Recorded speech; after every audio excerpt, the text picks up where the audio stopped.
Good morning.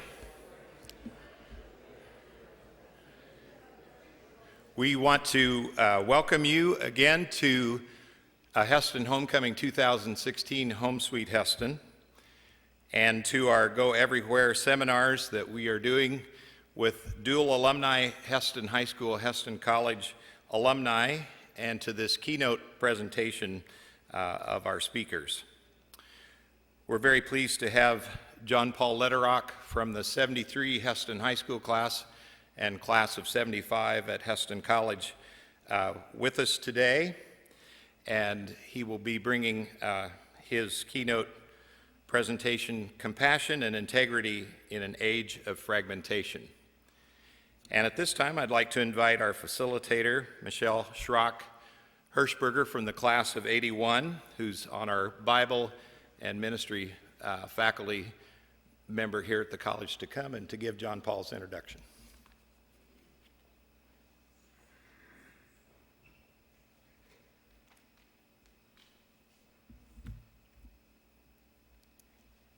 It started in humble settings. Oregon, 91 School at Whiskey Hill Road, for some of you will key into that. And then Hesston, Kansas. People always knew him as John Paul, both names always together. His father was John Lederach, and you don't want to get these two people mixed up. He was a Bible professor here at Hesston College for many years, and his mother Naomi, a nursing professor at the college. John Paul started here and then went everywhere. A graduate of both Hesston High and Hesston College, as Dallas said, he then went on just 7 miles down the road to Bethel College, receiving a degree in history and peace studies, and then a doctorate of philosophy degree in sociology with a concentration on social conflict from the University of Colorado. And this everywhere theme keeps going on. Dr. Lederach, John Paul, founded the Conflict Transformation Program at Eastern Mennonite University. And then in 2001, he joined at the University of Notre Dame in South Bend with the Kroc Institute to teach international peace building, still being a professor there today. Peace building. It came from what he was taught as an Anabaptist Mennonite Christian. It came from his family, his church, his Hesston College professors. I think from many of you in this very room today. It came from academic study, but it also came from being there. Being a mediator and trainer of peace workers in more than 25 countries will teach you a lot. Here are just a few of the places of conflict where John Paul has worked with people trying to stop violence in nonviolent ways, many of them in absolute decades of unrest and war. Here it comes. Nicaragua in the 80s, negotiating between the Sandinistas and the local government. Then in the Philippines, working with Islamic tensions and indigenous violence. Somalia and Northern Ireland in the early 90s. Working with the Carter Center in 2003, working in Venezuela where there was a coup attempt. John Paul's first visit to the country of Colombia happened in 1988, and he's been there every year since. And get this, he flies into this homecoming event this weekend, today, from Colombia, where he was celebrating a peace agreement that quite probably will end a civil war that has raged for 52 years. As the government and FARC sign agreements, and the vote goes down tomorrow. John Paul has worked for 25 plus years working with community leaders all throughout Colombia, and has been in support of the High Commissioner of Peace, who is one of the chief negotiators of this peace agreement. Wow. Let us pray for tomorrow. He's been to Spain, Tajikistan, East and West Africa. Nepal is maybe the most significant recent process, where he went he said he would commit to a decade, and that turned into 13 years, and you know how that goes. And it's been a wonderful opportunity for his wife, Wendy, to also go to these multiple trips to Nepal, where she connected with women's co-ops and fair trade. He's been everywhere, and his writings have gone even further. Says Brian Polkinghorne, director of the Center for Conflict Resolution at Salisbury University in Maryland, he's a very modest guy. That's true. But I've encountered Lederach's writing in academic programs in Central America, Asia, Africa, and the Middle East. Works that he wrote more than 15 years ago still inspire and educate students and practitioners of peace today. Those works: 24 books, multiple academic articles, including books such as The Moral Imagination, The Journey Toward Reconciliation, Where Blood and Bones Cry Out, Journeys Through the Soundscape of Healing and Reconciliation. This one written by Hesston College graduate and his daughter and my former student, Angela Lederach. The most important book, says John Paul, is this most recently published book, Memoirs of Nepal, that captures the experience of working for peace that he's had in that country. And many of the photographs, beautiful photographs in this book, were done by his wife, Wendy. Last year, he was appointed Senior Fellow at Humanity United, a foundation dedicated to bringing new approaches to global problems that have long been considered intractable. Problems like the systems like human trafficking, mass atrocities, violent conflict. There he draws upon his conflict transformation experiences to assist HU in the development and refinement of measurable and impactful long-term strategies to these impossible problems.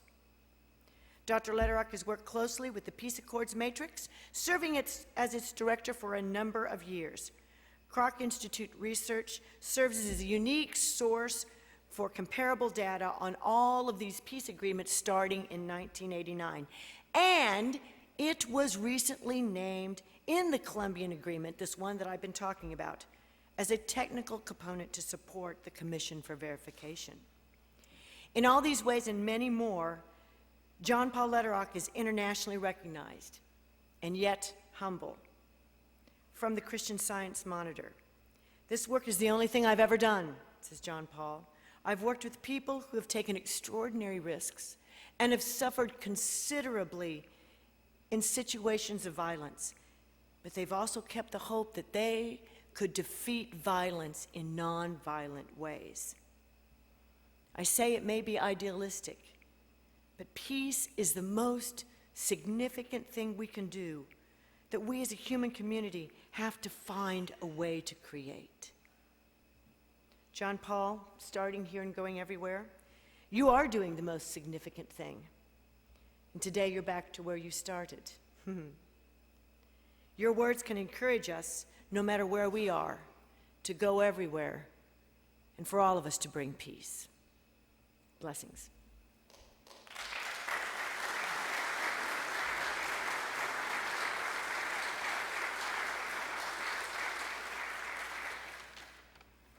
Thank you. It's good to be back again this morning.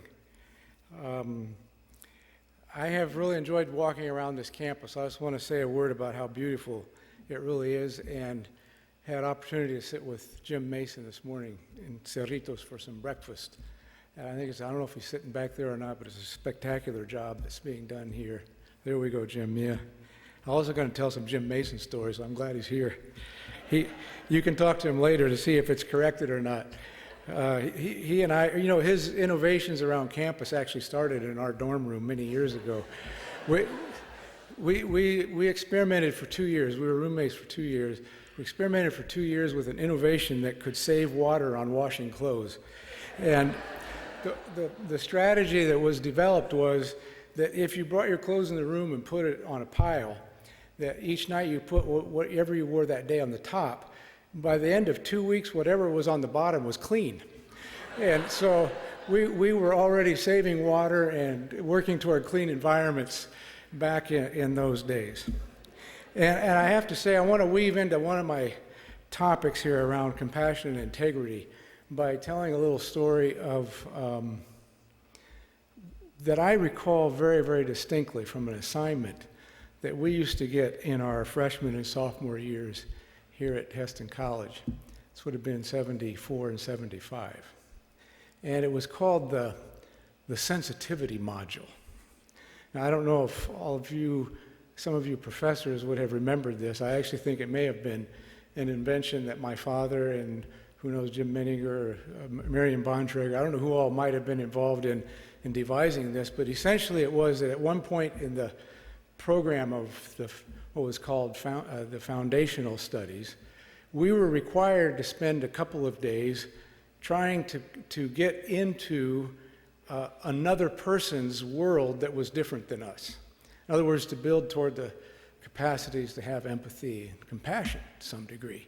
So some kids would propose that for a day you get around campus in a wheelchair and figure out what it felt like to have that happen. Or some would blindfold themselves and walk for a full day with the help of others to see what it might be like to live in a world without eyes. So Jim Mason and I, we thought for a while what we might need to do for this. And our first thought was, let's see what it feels like to be a hobo. And so off we went to the Newton Railway Station, and late at night, snuck back in along the rail cars to see if we might jump on one of those rail cars and take off for Denver and see what it would be like to travel by rails without. And about the time we got there, all of a sudden, two guys came roaring around the corner of one rail car with a flashlight and what looked to be some kind of a serious weapon on the side of their thing. And we took off running. It was our first lesson in empathy. When scared, run, which, we got to be pretty. So we gave up that plan. We went to plan number 2. And this one we sat down and we gave some real serious thought to it. We said, we're going to go back to the idea of being a bit homeless and maybe destitute, kind of a runaway feel. And so we're going to hitchhike to Oklahoma City and back and only take with us $1. We would leave Hesston with $1 and we'd hitchhike to Oklahoma City and back. So off we went. Took us about 2 hours to get the first ride, took us and dropped us in Wichita. And then we were, stuck for a while until all of a sudden this young kid pulled off and said, where are you guys going? And we said, Oklahoma City. He said, well, I'll go there. And so we jump in the car, and we soon discover the kid's running away from home from Kansas City. And he's got a shipload of cigarettes in his back seat, which he apparently stole from a convenience store somewhere. And about 15 minutes into the ride, he said, I've been driving, I'm just dead tired. Would you guys mind driving? And so I climb into the driver's seat, and Jim climbs up in the front seat. We get back on the highway it was sort of close to Wichita, and we were out headed south. And we're driving along, and all of a sudden, up alongside of us comes the entire Hesston College nursing department going to a convention somewhere. Now, I don't know if you've ever seen a nursing department travel in a car, but they're talking, and their hands are waving, and Jim looks over, and he says, don't look now, but your mom's looking right at you. So we pretended we didn't see anybody, and we were just driving to beat the band, and off we went down. We got dropped off at the edge of Oklahoma City, went to a truck stop. We went in, we went to the place where you could get saltines. We ate saltines that night, put mustard on them, if I remember right. We slept under a bridge in the red clay of Oklahoma City. Got up the next morning, we had about 15 cents left per each person. Couldn't even buy a cup of coffee. Walked into a truck stop and into a little restaurant. And this is the part that I'll never forget. That morning, with nothing in our pocket, the waitress talked to us and asked what was up. We had a few stories we were trying to invent, but we started to disinvent them because we were getting a little forlorn. And we said we didn't have any money. Hadn't eaten for about 24 hours. She brought out a big plate of scrambled eggs and bacon and juice and coffee. And that was our only meal in the 36 hours that it took us to get down and back. It was quite a ride. I never forget this because even up until today, when I'm in a restaurant, and you know the tipping policies have gone from 5 to 10 to 15 to 20%, and the more sophisticated a restaurant you're in, the more expectation there is that it should be at the very top end of that. But whenever I'm in a place where somebody is working 14 hours and is making about $6 an hour, I always triple my tips. I put as much down as I've eaten almost, because I have a feeling that those people who work that hard deserve it more than the rest of us. And I trace that feeling to the sensitivity module. So that's my Jim Mason story. You can confirm with him. I had this memory, but I couldn't get it to double confirm with him, so maybe I just invented it. That on the way home, we passed the nursing department again. I do remember that when we got home,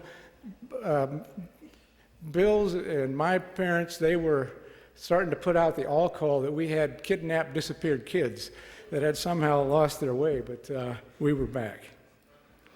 Now, I want to weave that question of how we understand compassion back into where I think we are today in our both local and national and global setting.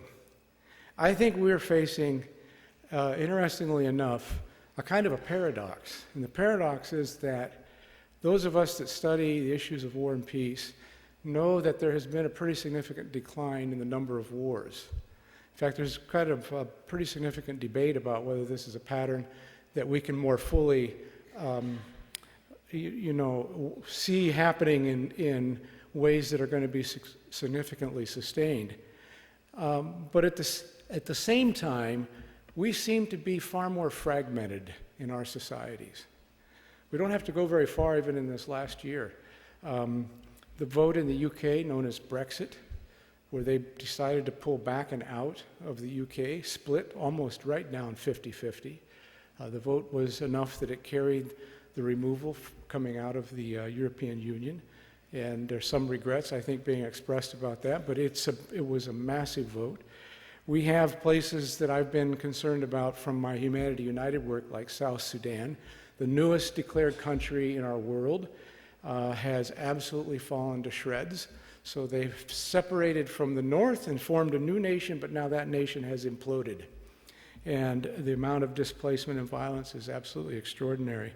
The place I just came from, Colombia, will have a vote tomorrow. And the polls vary from 50-50 to 60-40, possibly pushing up, possibly pushing down.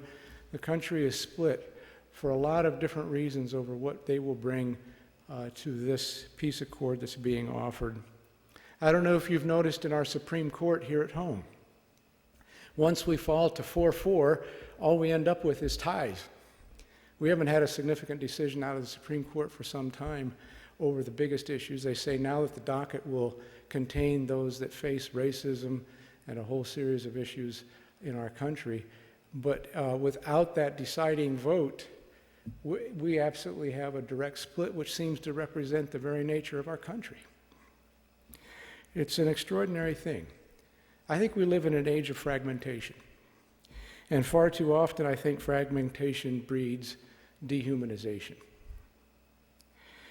This, for me, has led to some reflection about my own field and some exploration around what it is that is both the purpose and the deeper motivation for why we do the kind of work we do in conflict and peace building.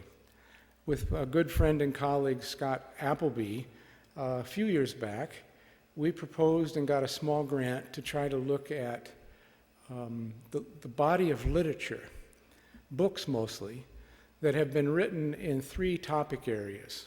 One was around compassion, one was around creativity, and one was around spirituality. The reason we were interested in those 3 things is that we kept noticing how they came in different ways into very different discourses and approaches and professions. And so we studied those 3 topics by 5 very different sort of lenses. One was people who were writing from a contemplative tradition about those three topics. Another was people who were writing from the helping professions, from nursing to teaching to whatever. The third was people who wrote from the perspective of art and artists, because there's a whole body of literature that comes around those topics from the arts. The fourth was neuroscience. Neuroscientists are studying very deeply these three areas in ways that look carefully at what's happening in particular with the brain. And the last one was my own field of peace building. One of the things that we found was that if you create a 3x5 table and you start putting in these different bodies of literature, so peace building and compassion, you find what's written, or helping professions and spirituality, you find what's written. That the single greatest missing cell, that block of books and writing, was actually in my field. There were very few things written about compassion and peace building. It just wasn't there. So much of the literature had headed for the professional, technical side of what we need to do. This led to some interesting ideas, but I started looking at this question of what I consider to be the deficit of compassion, which I think has some capacity to help us understand the dynamics that begin to happen in relationships when fragmentation becomes strong. So I'm going to start with a little story. I'll put up a slide here. I have to see, okay. This is a neuroscientist friend of mine. His name is Cliff Sarin, Dr. Cliff Sarin. He works with the Center for the Mind and the Brain out in California. And Cliff and Richie Davis, who's in the University of Wisconsin, they were the ones that began the study of the brain as it links into, in particular, the fields of meditation and the nurturing of compassion that come from a number of different religious traditions. And in particular, they began to work with the Dalai Lama. And they located a set of people who have in their lifetime meditated more than 10,000 hours. That is, that expend a great deal of time cultivating what they consider to be the inner capacities for compassion. Now, the reason I show this photo is this is how they started. They would wire people up and then track what was happening in the brain as different stimuli emerged. What happens when you're in a deeper state of meditation, or if you are looking carefully at images that would provoke normally a reaction, but you have more of a calmness or an empathy? What emerges from those things? Of course, in recent years, they've been able to shift all of this to MRI machines, where the imaging is much more vibrant and accurate. But he tells a story that when they first started, and they would place this paraphernalia on the heads of people who were meditating, in particular a number of Tibetan Buddhist monks. The monks would say to them, "Now tell us again what you are studying."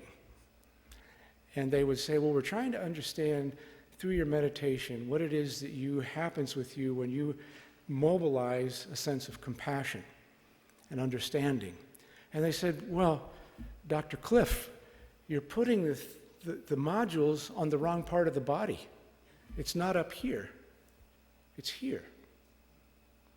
Now, if you follow this very far, you'll soon find that this actually traces very parallel to the Hebraic Christian tradition. In the times in the New Testament when the phrase that is translated into English, Jesus was moved by compassion, that phrase traces to a long Greek word that more or less says Jesus was moved in the gut. The same in Hebrew. Compassion is understood to be located as a connection to the womb. So you have the deepest sense of compassion is located somewhere along the deep gut. What's interesting, of course, is it kind of begins to bring forward the question, where does compassion reside And how do we help to nurture it when it may not just be a cognitive process, but has to do something about the fuller embodiment of who we are and will choose to be as people? So I would start with this notion of compassion, but I want to slip over to the idea for a moment of integrity. I think one of the challenges that we face right now across our globe and in a lot of locations is people's deep longing to have leadership that has greater integrity, a kind of a radical integrity. Radical, I was telling Jim Menninger that one of my memories of where my early curiosity about words was sparked came in a classroom sitting on this campus where we were studying Anabaptist history. And the idea of a radical wing of the Reformation came up, and Jim asked, does anybody know what the word radical means? And to my left, John Driver Jr., Johnny Driver we used to call him, who was always a bit of a rebel on campus at times, his hand shot up immediately, and he said radical means root. And I had never known that. My Spanish at that point was somewhere a little bit below zero, as they say. But it was very much in that direction. The word radical means to trace to the root, to be rooted. So what does it mean to have a rooted integrity? I think it has to do with an ability to be deeply connected both within and in the way you have presence outside, into the external world. This kind of a notion of integrity places an emphasis on the ability to be honest and whole and authentic. It is not, as Parker Palmer says, it is not about integrity as being perfect, because none of us get to that place. It is about acknowledging the whole of who I am and being more open with that. In other words, living in a way that is actually just being yourself. And to do so in ways that are honest and gracious. I think this is a lifetime commitment because it's never fully quite accomplished. And it is the real challenge of integrity to feel a sense of rootedness and safety when you are in the midst, particularly, of challenge and adversity. Because then, more commonly, we link into those things that we have not well attended to within ourselves, and they tend to bop out in ways that may not be useful or appropriate. I think the real sense of integrity comes from the ability that we have to offer our own vulnerability and the commitment we have to protect the dignity of others. To protect the dignity of others, even those we don't like. And that's challenging because our more quick reaction is to pull back and become defensive, to blame and defend. And when you are in touch with a deeper sense of integrity, which is, I think, the primary call of the New Testament, is really a call to live with integrity. When that emerges as what you are aimed for, then I think you are in greater touch with your own fragile humanity. And you notice and are gracious with how you hold the humanity of other people. And this has become increasingly challenged in many parts of our world, including this great nation that we live in and the local communities that make up this country. When you are vulnerable, the word vulnerable traces, interestingly, to the word wound, vulneris. I think to be vulnerable is to carry our wounds gracefully, to be careful with how we carry the wounds of others, because we are, in essence, helping to touch and hold up our own humanity. And to a large degree, this is, in reference to what I was saying yesterday, it is a commitment to walk the path of the rehumanization of our conflicts. And the first thing to go in the midst of conflict is usually the dehumanization. We lose track that we have before us a human being. And I think this is what radical integrity and compassion point to, It's about a quality of character or a quality of presence that when you feel it and sense it, you feel a sense of yourself being in touch with a deeper place of who you are and what you can rise to. But you also have a greater capacity to notice who is with you even when you are in disagreement. So the question becomes, where do we find examples of this? And what I'd like to suggest is, just for a few minutes, to see a few examples from places that I have been, because what I have found is that in the midst of the worst conditions, there are often people who rise to this depth of humanity. In Medio Magdalena in Colombia, one of the most extraordinary was a man named Josue Vargas. And I just had a call from his daughter yesterday, prior to this peace agreement that's about to be signed. I never go to Colombia whereby I don't mention his name. He was assassinated in 1992, but he started a movement in the late 1980s. They functioned by way of a number of principles, but they were in a place in the country where they had, for 15 or 20 years, been pushed and displaced and killed by the leftist guerrillas. And then for the next 15 to 20 years were pushed back by paramilitarism. And this movement eventually came to a place based on a famous speech that was given by Josue, in which he said this one phrase that I think has become, for me, the beacon of what we all should aspire to. And the principle that they used was this: we have no enemies. I want you to imagine for a moment that this is a place in the country that has been shot at for 35 years with guns. We have no enemies. Our first step is that we commit ourselves to understand those who do not understand us. Now, if you don't take anything else out of this morning, ask yourself, if you can, whether it's possible for you to live by the discipline that you will first seek to understand those who do not understand you. Very interesting shift in commitment. The slides I'd like to show you, I'm going to start with, there we go. I'm going to start with one from Nepal. My dad once drew Balu Chowdhury's portrait, and we sent it back to him, and he was quite happy with it. So I love this photo because it has a family connection of sorts. They'd have never met my father, but they all refer to him as grandfather. Whenever I have gone through there, whenever I get an email, they'll always say, "How is grandfather doing?" Very interesting Nepali respect for the family. This young man, his name is Balu Chowdhury.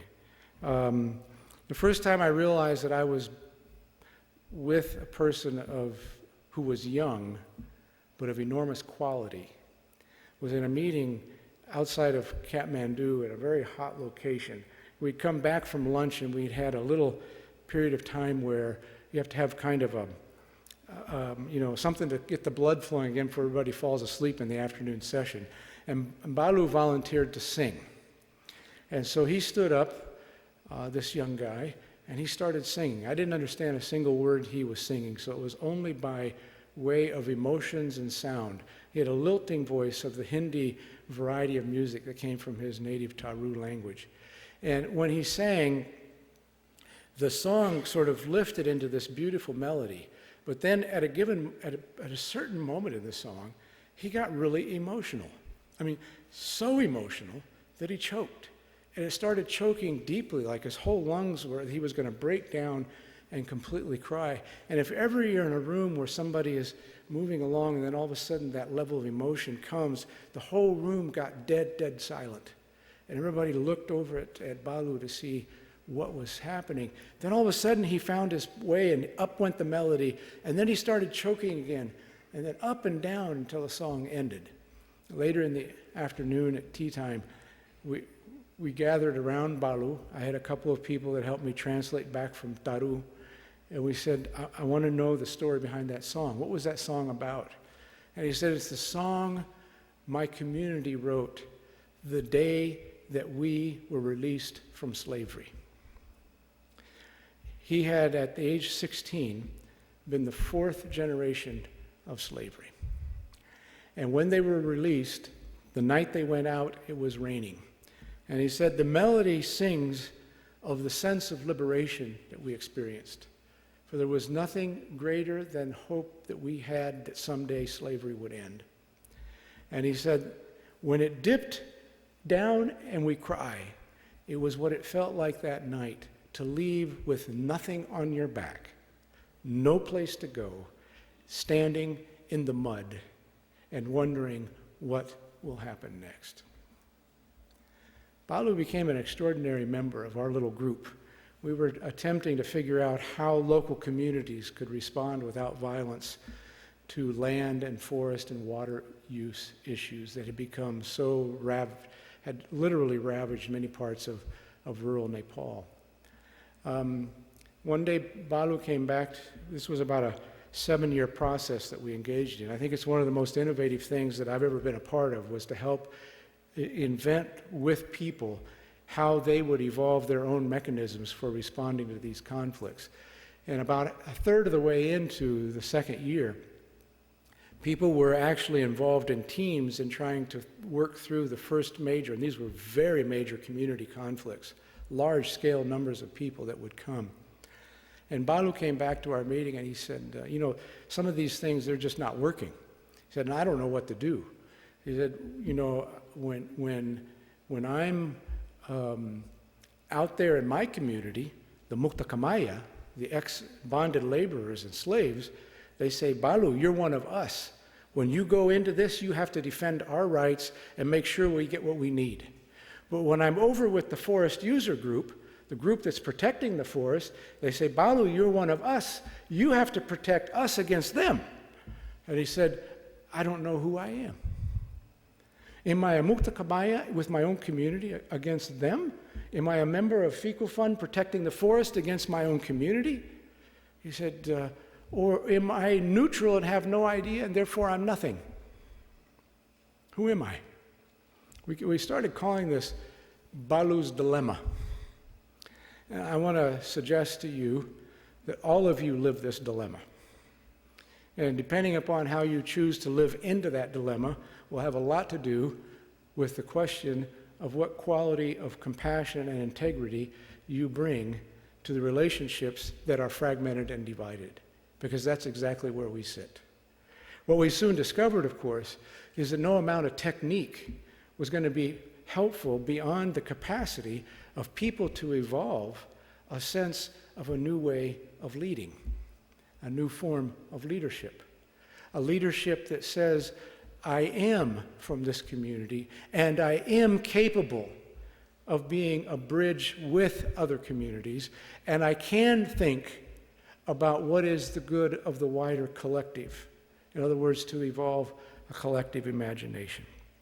For me, Balu represents at the core of how and by what means we actually develop our notion of capacity, our notion of compassion, our notion of integrity. Can we feel the pain that goes beyond one group to another? Can we work in ways that moves toward the wholeness?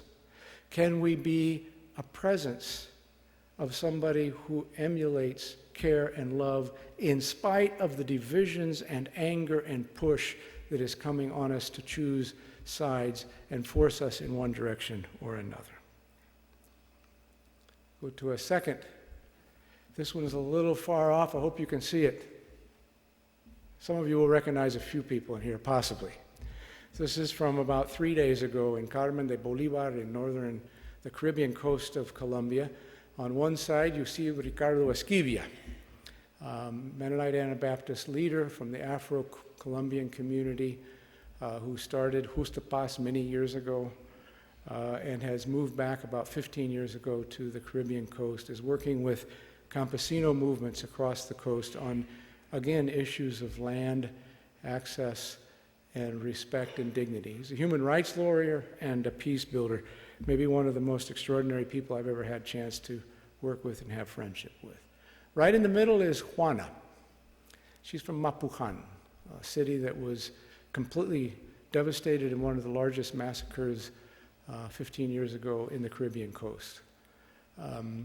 She's a part of the Mujeres de Mapuhan, the women of Mapuhan, who about 8 or 9 years ago began to gather and create quilts that stitched the story and memories of what they had experienced as a way to move through healing. Her particular quilt has landed in the National Museum. Of course, the other is my daughter Angie, who was a graduate here from Hesston College, and with her husband Jeff Yoder, who was also a graduate of Hesston College, and I think Ruth may be in the audience somewhere. There you are, Ruth. Sorry I didn't put up a picture of Jeff. I have one for you, though. They are now for a year in the Colombian coast. These people are at the front edge of the leading around a concept that they refer to as territorial peace, which has been embedded into the Colombian agreement, and that states that peace building cannot be done exclusively from a negotiation table at the capital city level and delivered down to people at local levels. It will require people coming together and working from the communities where they live up, how they will be afforded opportunity to participate in development plans, how they will address the deep divisions that have existed for decades in their location, and where you co-inhabit spaces with people who have done and still may wish you harm. How you will address ways in which inclusion of those communities that have been the hardest hit and most marginalized are brought to the front and center. How victims, which are spread across all the ideological spectrum, because the violence cut in every direction, will be carried forward with dignity and will have some form of individual or more significantly collective reparations. When we were sitting around a table earlier that day, we had 10 tables. We had the top 7 negotiators from the government who sat in the actual writing of the agreement. We had the top end of about 5 ministries. Every one of the 10 tables had 3 government officials from the capital city, and then a range of people from the community around a table. Around my table, we had the High Commissioner for Peace. We had the head of the President's cabinet. We had the Minister of Culture, who had just recently been appointed. She was a rather spectacular woman. We had 2 mayors from local towns, both of whom count themselves as victims from having lost more than 4 of their family members. We had somebody from Las Brisas, a town that had been completely massacred, who had reconciled with the counterpart people who had committed that massacre 2 years ago. We had a colonel from the army who had lost 4 of his men to a mining area. We had the head of the National Reconciliation Commission. So we had 5 victims and 5 people representing the national government. It was a rather extraordinary moment. The 1.5 hours of that lunch, where the only thing that happened was that each person told briefly their story. By far the most emotional was this young colonel who had participated in a period of time where much of the violence had unfolded in the very communities of people sitting across the table from him, and who had said that in the last 3 weeks he had come back for the first time to the areas where he had been and lost 4 of his men, and that he was blown away with the way that the community talked with him with honesty but respect. The young man who was a victim talked about what it was like to come through a period of time where you had lost everything, and you had a choice of living deeply in your bitterness, or you had a choice of finding a way to rebuild relationships, and what he chose to do. The High Commissioner, in a talk that I wish he had done far more publicly, but in the intimacy of that table, said that over the last 3 years, his office had chosen to come and work and study carefully what was happening in this region, Montes de Maria, where Ricardo and Juana live. Because the devastation that had happened in that region was equal to any of the worst places in the country. But the work that had been done to move in the direction of peace building was unique in the whole country and served as a model for what they hoped could happen in other regions of the country. So sometimes people ask, were you a part of the peace agreement? The answer for me is no. I never went to Havana. I never sat at the negotiation table. I certainly had conversations with the High Commissioner. But I have worked with people like Ricardo and Juana for 25 years. 25 years ago, when Justa Paz started, they just had their 25th anniversary. 25 years ago. In the workshops that we did that initiated, there was not a single person outside of Justa Paz that ever used the phrase peace building in Colombia, ever used the phrase conflict transformation. Now you have an agreement, 25 years later, that actually carries that title in Spanish. The end of the war and peace building. That's the title of the agreement. So the answer is yes. A little bit of leaven, a little bit of yeast in the bread that floats up and makes everything else grow. This is what I've learned from Ricardo. He used to tell me, you people don't understand what grassroots work is. You want to know what grassroots work is? It's when you get so close to the ground you can hear the grass grow. And that's where he spent his entire life.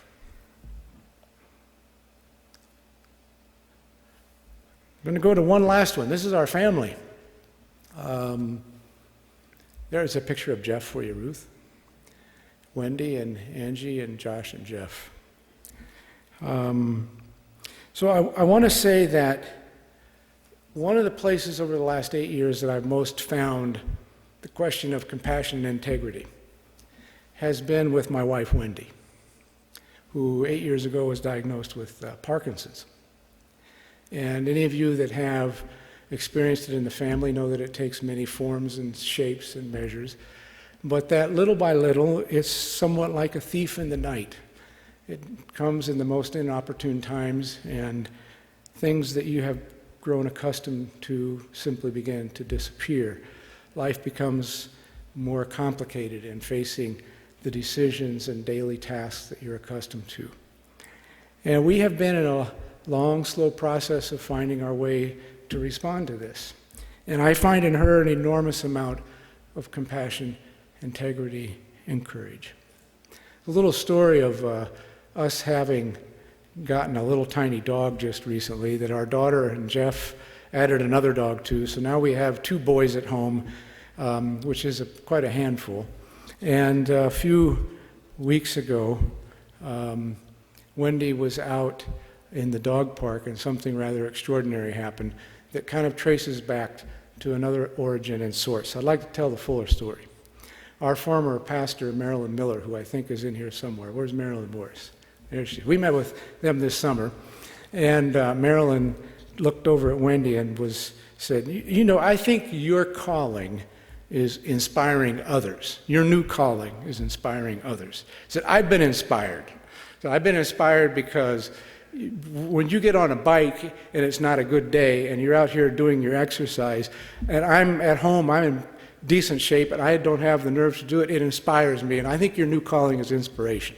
Well, sometime along that line last summer, out in that dog park, Wendy was walking and a woman started walking with her and said, oh, my life is in shambles. It's misery. I don't know how I even get up every day. And somehow in the course of the conversation, Wendy said something about her own process of dealing with Parkinson's and how hard it was to get onto a bike, how hard it was to go for a walk, how when you felt fatigued, you didn't want to do anything. And, the fact that the hands don't quite hold things the way they used to. But if you give into that, everything gets worse. Now, just about a week ago, she's back out in the dog park. And she was there with one of our friends, and they were walking. And all of a sudden, out of the blue comes this woman, comes running up, kind of throws her arms around Wendy, and says, "You have changed my life." Wendy couldn't even hardly remember the woman's name. It was somebody, it was a one-time conversation. And she said, "No, I was as low could get. I had that conversation with you. And the next morning, and every morning since, when I get up, I remember you. And I started going out. I started having more contact with people than I'd had." And then she went on to tell this rather elaborate story, which Wendy wasn't quite sure could fully be attributed to her one conversation. But it was an extraordinary event. And I think, to me, this comes full circle. I live with somebody who inspires. With courage, compassion, and integrity.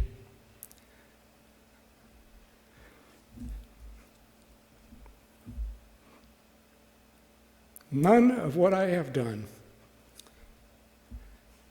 could have been done without our family. And it leads to a really interesting question. How do we find heroes in the everyday? How will you choose to respond to the challenges that come into your life without request?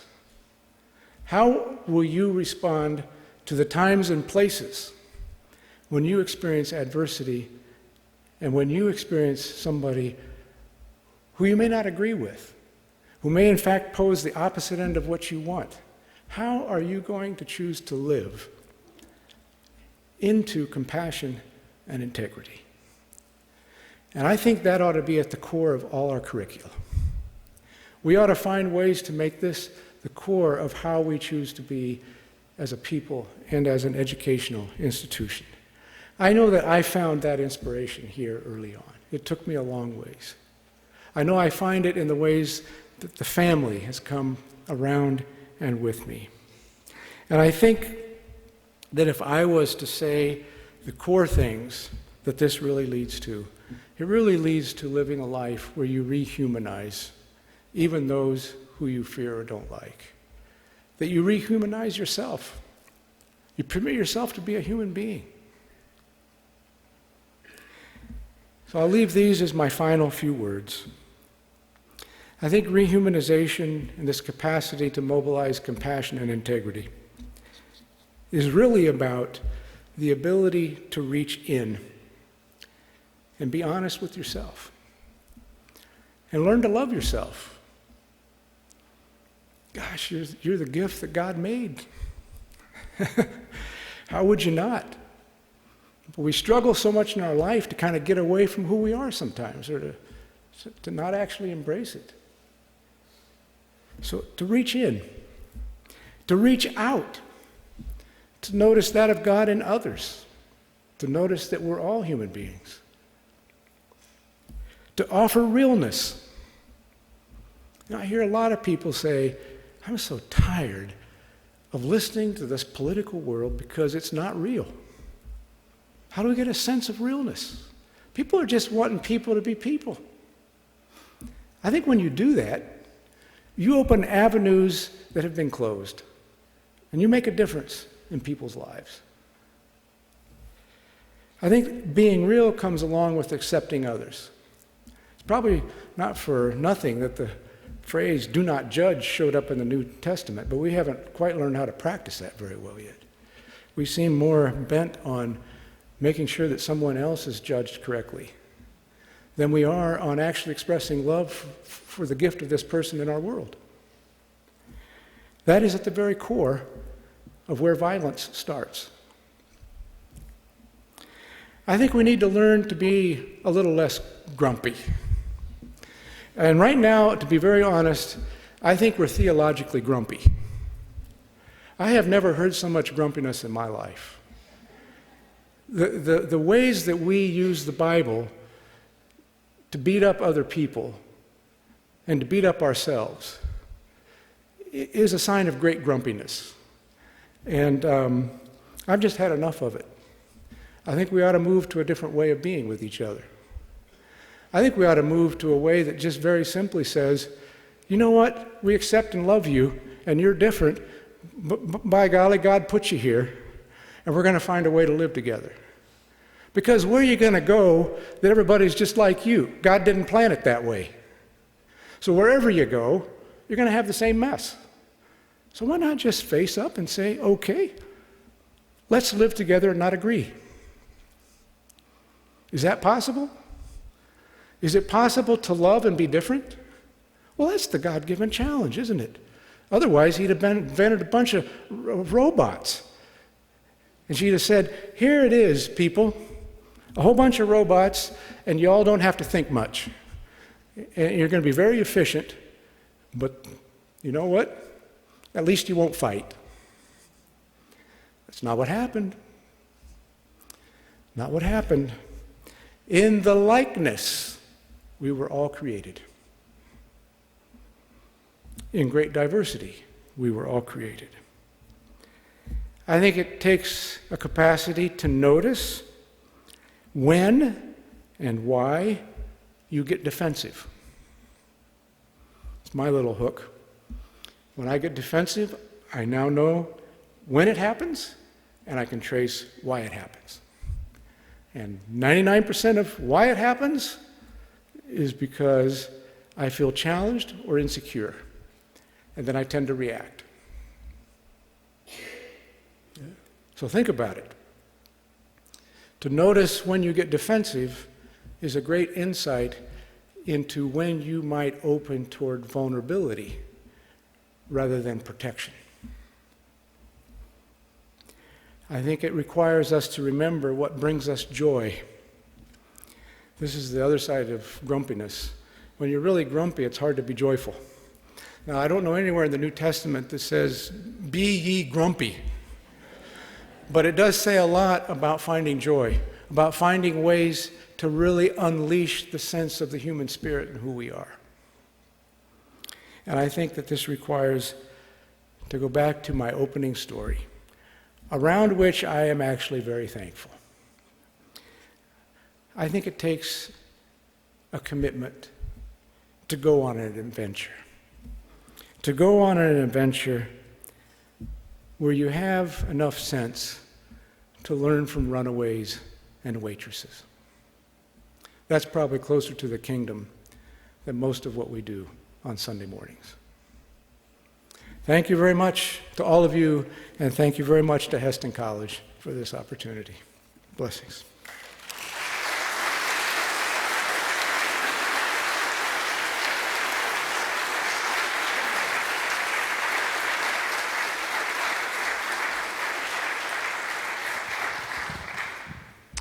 Thank you, John Paul, for those words of challenge in many, many ways to think and to act.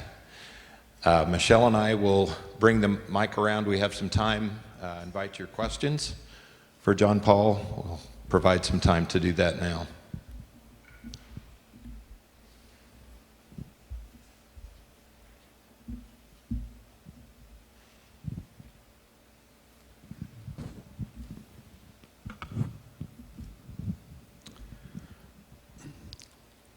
So if you knew a block in the city of St. Louis that is renowned for gangs, drugs, and I'm a single mother with 4 children, how am I supposed to have safety?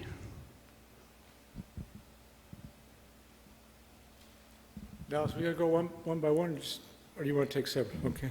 Oh, it's a great question. I think it's one of the areas that's sort of dead center right now across our whole nation. What does what does safety at home mean? I don't have miraculous answers. What you've described in a few words is a long-standing structural problem. Probably, if we were to add the racial dimensions that have been in and around St. Louis, Ferguson, and others, it's emulated in other parts of the country.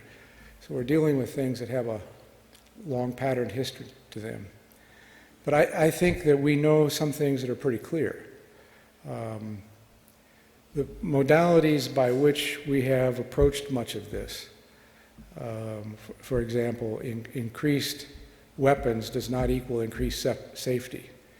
The difficulties we have around gun-related issues are rather extraordinary.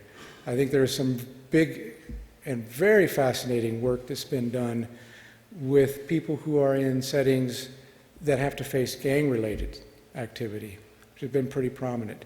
And in those contexts, far and away the models that I have seen that have been most prominent have been when people from communities and when people who have been proximate to those issues have themselves gained a vision for what can be done within that context. I think probably we're looking at some big questions. So right now, when I came out of one of the talks in Columbia that I gave at the university, the first two people that came up to me with a recorder were two men who report for the National Police. And they said, "What do you think the peace agreement says about policing?" Well, this peace agreement is 300 pages long, and it has a lot of things in it. One of the areas that it does not touch very significantly is military reform, which is often done in other agreements. But around policing, it made some fairly specific comments. And I don't know if this would pertain to the sort of thing that you're asking about safety in local neighborhoods. It essentially said that we have to rethink the ways that we approach movements and leadership in our country. We have to mobilize more capacity to protect social leaders. We have to mobilize more ability to protect social movements, because they have a right, whether we agree with it or not, to express their views. And for that to be placed into a document of national prominence is rather extraordinary, because it actually is talking about a pretty significant shift. And I think what I've been watching in the Black and Blue Lives Matter debates is not so much that only one side is right, but that what is being engaged is a much deeper discussion of how we're going to choose to be community together. And that's going to require ways that we engage differently with what these questions of safety and security mean in our local communities. It's a long and storied process that we have, but I think probably more than any time in recent history, it has been opened up in ways that are quite significant right now. So I'll stop there and see if there's another one.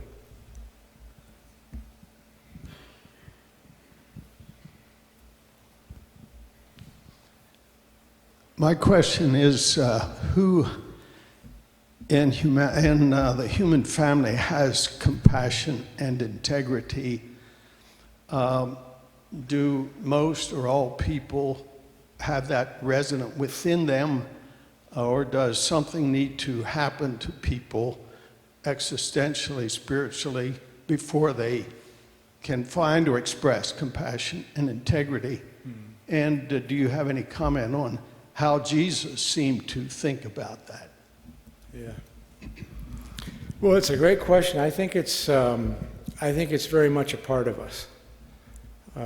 We may lose components of it as we gravitate into things that we do, but I don't think it's a matter nearly as much as finding some recipe outside of us that's brought in as it is mobilizing those things that are already present.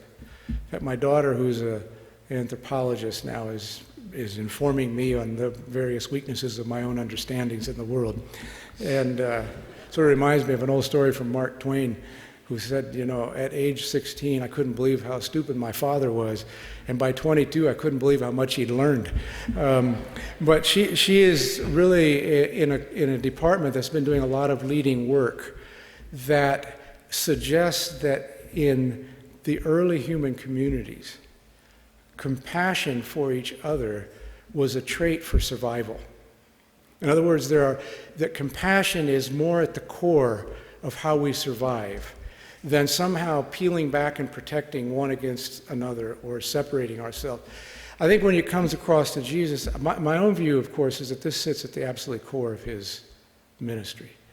In fact, the Great Commandment, placed into a haiku form, is almost that very thing.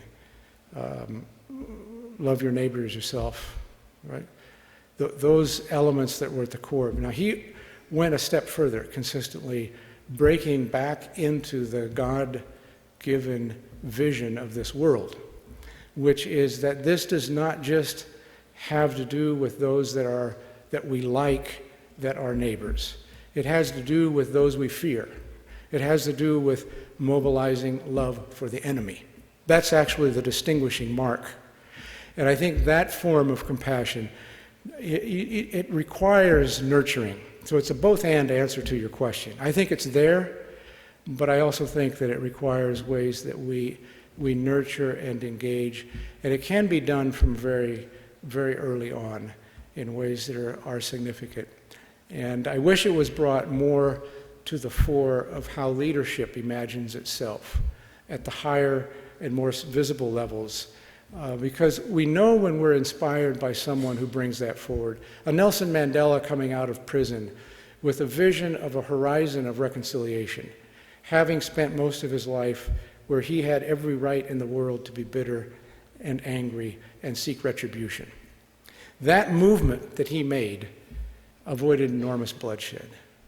The ways that Martin Luther King Jr. consistently framed what he was doing, not so much in the context of we have rights, therefore give them to us, but in the frame of we can be a better people, and asking people to rise simply to the nature of what it means to be we the people in the Constitution.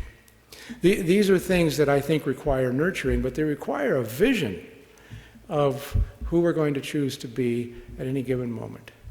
Now, so I'll tell you a little story just coming out of that extraordinary event of watching the signing of the agreement. I was among the 2,500 out in the far reaches of the audience that got to watch the former head of the FARC, that's now becoming a political movement, and the president of the country take a pen that was a former 50 millimeter bullet that had been made into a pen, very symbolic sort of a notion, and each of them put their names on paper, and to see and feel kind of the emotion around us. When we went into that event, we were all given a white umbrella that had some nice paintings on top of it, because in Cartagena the sun can kill you as much as the rain can flood you. And we had both in the course of the 4 hours that they were there, so sometimes the umbrellas would come up and down. But if you were carrying an umbrella in Cartagena, it meant that you were in the event for the signing of the peace agreement, and a person could see immediately that you were on the side of vote yes. So if you went anywhere and outskirts of Cartagena was the whole ex-president's movement that was having a massive protest to vote no against this. So you have these competing forces around this thing. So off I go to catch my taxi to the airport. I get in the taxi and I'm carrying my white umbrella. And up front there's a taxi driver, and we talk a little bit about where I've been, what was going on, and then at one moment he just said it. Now, here's what I'm talking about when I say, offer your vulnerability, be honest, be willing to take the courage to say who you are and what you think. He said, I'm going to vote no. Now, I would wager that 9 out of 10 taxi drivers who were going to vote no would not have said that in front of me, a foreigner with the white umbrella, because it's a risky place when you are taking somebody who's on the opposite side of that debate. He said, I'm going to vote no. Now, I have a very interesting place to be. What choice are you going to make? Are you going to start saying why he should vote yes? Are you going to start listening in ways to figure out what his argument is to get rid of them, to show him how he's wrong? This is the choice you're going to have. So I said, I'm really interested. What has led you to this? I'm curious. What's behind it? He said, I lost 2 brothers about 20 years ago, up outside of Carmen, not far from where my daughter now lives. And he said, our family was displaced. And the people who did it are these people that just signed that piece of paper. And I cannot stomach that while we have not yet recovered the bones, they are going to be permitted to come back as a political party, and they can run for president. He said, I know I'm going to lose, but I'm going to vote no. And don't mix me up with former President Uribe. It has nothing to do with that. So we got to the airport, got out, gave each other big hugs, shook his hand, and I said, I hope you vote your conscience, and I hope you vote your heart. And I also hope for the Colombian people that there are not 52 more years of war. And shook hands again, gave him a nice tip and a big smile. Off we went. Moments present themselves all the time around the question of whether you will mobilize the imagination of compassion or the imagination of retreat and protection. The imagination of reaching out to understand, or the imagination that defends and argues in ways where right and wrong is in place. I think if we understand that part of what's happening in every conversation is a content that's worthy of discussion and a relationship that's worthy of protection. How do we protect the dignity of others? Has very much to do with how we have nurtured or not the compassion that we have capacity to mobilize. And I think it runs from childhood all the way through a lifetime. Never ends, this interesting journey. So thank you for that question.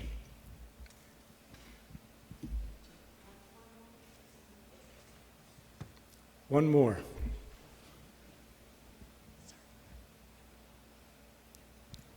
Yeah, John Paul. Some of you would recognize the name Will Willimon. Yes. A few years ago, he looked me straight in the eyes and he said, "You Mennonites are so kind to everybody." Pregnant pause, except each other. I am perplexed why we as a peace church, so-called, can't handle conflict better than we do. Any thoughts about that, or any wisdom for us? In other words, how do we apply the things you said yesterday and today internally to our own community? Because sometimes the enemy seems to be within rather than from without. Well, it's a great, the wisdom is already embedded in your little story. I mean, the way I've been expressing it is I think that we have been better at outsourcing compassion than mobilizing it within our community. It's not hard for us to travel for 3 years to a remote part of the world where people are very different than us, and to do things that express a great deal of love and care for their well-being. But it's much harder to do that when the enemy is sitting in the pew next to us. And that becomes, I think it was Nehemiah that said, the greatest wounds are the wounds that are suffered in the house of a friend.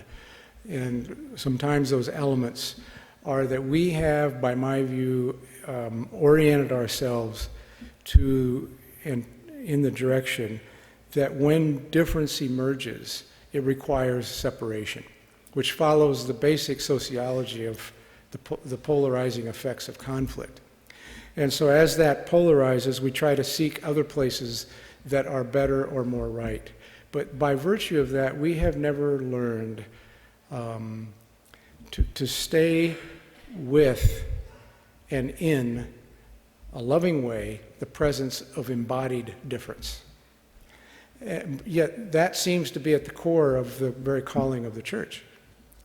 And so these become arguments at the level of the theology or the right and wrong of things, but they lose sight, to a large degree, I think, of the actual need to think about and to mobilize the quality of relationships that say it's possible to be with people who are different and still love each other. So a lot of times we split. Our history of our church has been more by growth by split than almost any other thing. And the residue of that, I think, is the habit that somehow, if we don't agree, we have to be separate. Now, I think the most vibrant communities are actually those that find ways to be fairly loving and accepting with a great deal of difference in their presence. But that requires mobilizing a different kind of imagination. And I happen personally to believe that it's contained in a lot of the core of the notion of Anabaptism that sought to actually walk in the footsteps of Jesus. But it has not always been the modalities by which we have engaged in church disagreements. So I have recently made a suggestion. I think we ought to just declare a moratorium on about a half dozen things and go for another 50 years and then revisit them. And let local congregations simply be local congregations. And they can choose to do so in great variety. And I don't know what separation means. We're all living in the same locations anyway. So we're all going to be within a half mile or 5 miles or 10 miles of the very places that we said we were moving away from. And I think this would simply move in the direction of offering a way that we think differently about that we're a diverse set of people. And that, by my view, God-givenly so. And intentionally so. And to find that of God in those that disagree, if that is the great mandate, start at home. Start at home. Let's stop outsourcing our compassion. Let's start mobilizing it more locally. Thanks for the question. I'll climb off my podium now, so thank you. Can you take one more, John, yet? You have one more, sorry. Dallas, you snuck it in. Please, yeah, try to. Has Colombia had a recent peace agreement? And if so, did you contribute to it? That's a great question. Yes, the answer is yes. It took 5 years to write it. It's a 300-page document. It was released about a month and a half ago publicly, but it was signed last Monday. So it's now formally been signed, and it is being put to a vote before the Colombian people. That vote will have a simple yes or no, and that happens tomorrow. And then once that vote is in, the implementation process would begin if it's a yes, and no small amount of confusion if it's a no. My part in it. I worked with a lot of people for many years who have, I think, contributed to a lot of the ideas, but I also worked fairly closely with the High Commissioner of Peace's office. So there's a High Commissioner of Peace whose name is Sergio Jaramillo, and his office, he was one of the chief architects of the agreement. I was not on the particular team that drew out all of the parameters of what they did, but contributed it at times to them. So I think probably if I was to make the case, it would be this way. The people that I had opportunity to work with across the country for 25 years, I think have contributed enormously to the actual shape of this agreement, even though the formal language was carved out by 10 people in Havana, Cuba, under the facilitation of Norway and Cuba. So thank you for the question. Yeah.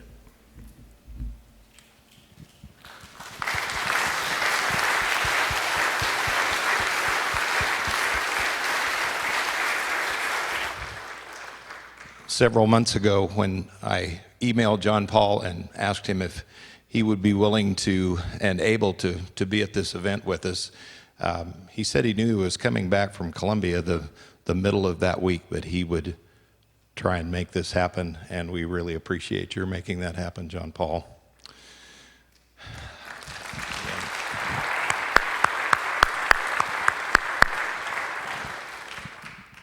We will, and with your blessing, hopefully for this in advance, we'll make the forum that John Paul presented yesterday and this event available to you, and Gary Oyer will work with putting that out by some mechanism. So watch our website for information on that, so that you can revisit this presentation this morning and John Paul's time with us.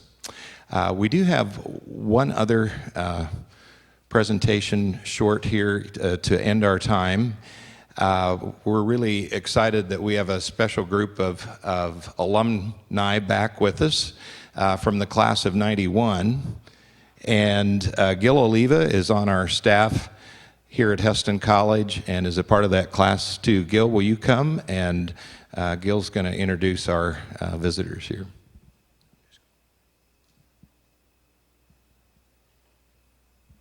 Thank you, Dallas. Good morning. My name is Gilberto Oliva, and I work as the systems administrator here at Hesston College, and welcome you all to Home Sweet Hesston 2016. I'm class of 1991 alumni, so this is a very special homecoming year for me and some of us here as we celebrate 25 years. I'm also part of the very first CAS Peace Scholarship Program group who arrived to Hesston in a very stormy night in August 1989. CAS stands for Cooperative Association of States of Scholarships and was sponsored by the United States Agency for International Development and Georgetown University. Its goals were to improve educational opportunities for students in Central America and the Caribbean by bringing them to an institution of higher education in the US to receive specialized professional training and to engage in community service. We were very blessed and privileged to have come to Hesston College for that training and cross-cultural experience. Hesston was definitely a turning point in our lives, so we are forever thankful for the tremendous impact that the college and the Hesston community had in our spiritual, personal, and professional lives. As we celebrate our 25-year reunion, I am excited to welcome back some of the members of that first CAS group who have made the effort to be here from different parts of the US and overseas. I would like to invite them to please stand as I call their names and introduce them to you. Gabriel Canela, originally from Dominican Republic, he now lives with his family in Kissimmee, Florida. He is a business owner and manager at Cold Zone Radiator Company. Juan Guardiola, originally from Costa Rica, he now lives with his family in Newton, Kansas. He is the president and CEO at Tortilla King Manufacturing Company. Arnoldo and Linda Guevara. Linda is originally from El Salvador, and Arnoldo from Guatemala. They now live with their family in San Salvador. Linda is the financial director at Gloria de Creative Foundation, and Arnoldo is an IT consultant. Otto Nájera, originally from Guatemala, where he now lives with his family. He is an IT consultant and surgical instrumentation specialist at Alcon Optics. Conard Williams, originally from Jamaica, he now lives with his family in Newnan, Georgia. He is an IT consultant. Please join me in welcoming them back, and thank you for being here.